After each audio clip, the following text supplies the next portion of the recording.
This is from the Kutei Sichos Chelek Tes Vav, the third Sicha for Parshas Lecha.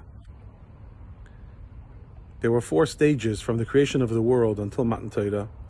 The first stage being the tzaddik, represented by the tzaddikim until Noach. The second stage represented by Noach. The third stage represented by Avram Avinu, and the fourth stage represented by Moshe Rabbeinu.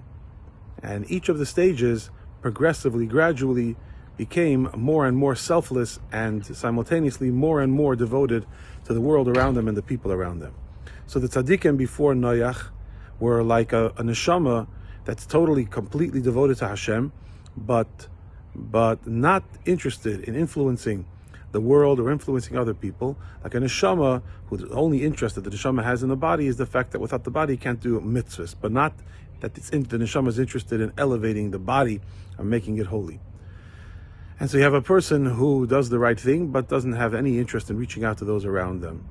Then you have a person who is like Noach, where Noach lived in a time when there was a little bit more giloi, it was a different kind of giloi, and therefore he was able to care about the world around him. However, his concern for the world around him was because that was his obligation. It was his obligation to care about the world around him, and therefore he did. He reached out, he told them to do tshuva, he told the people of his generation to do tshuva. Every day he told them. But he told it to them not out of pure, unadulterated concern for them, but out of a sense of duty, that this is what he is supposed to do, this is what he needs to do.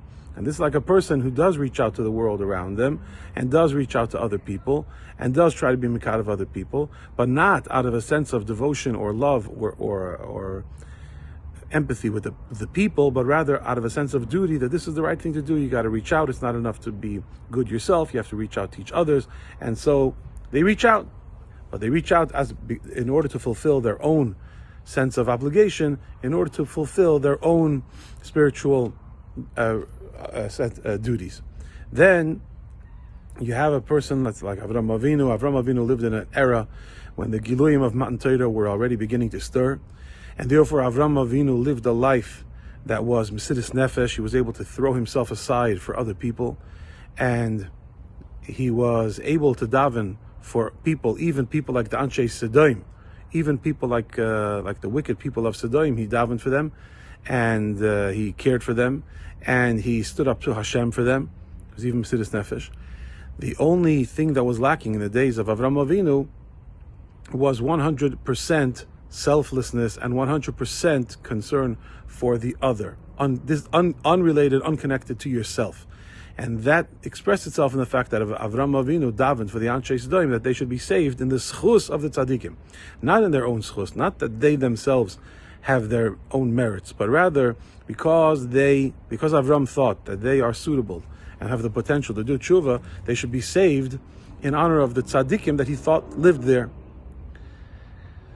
And this is like a person who is completely devoted to the world and devoted to others, but devoted to them only as far as he can change them. Completely devoted to helping them change. But what if they don't change? What if they don't want to change? What if they're not capable of change?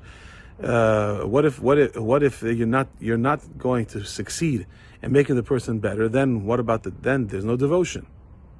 Because the devotion is only to someone that you think you can have an effect on, and the devotion is only to the extent of having an effect. Then you come to Moshe Rabbeinu.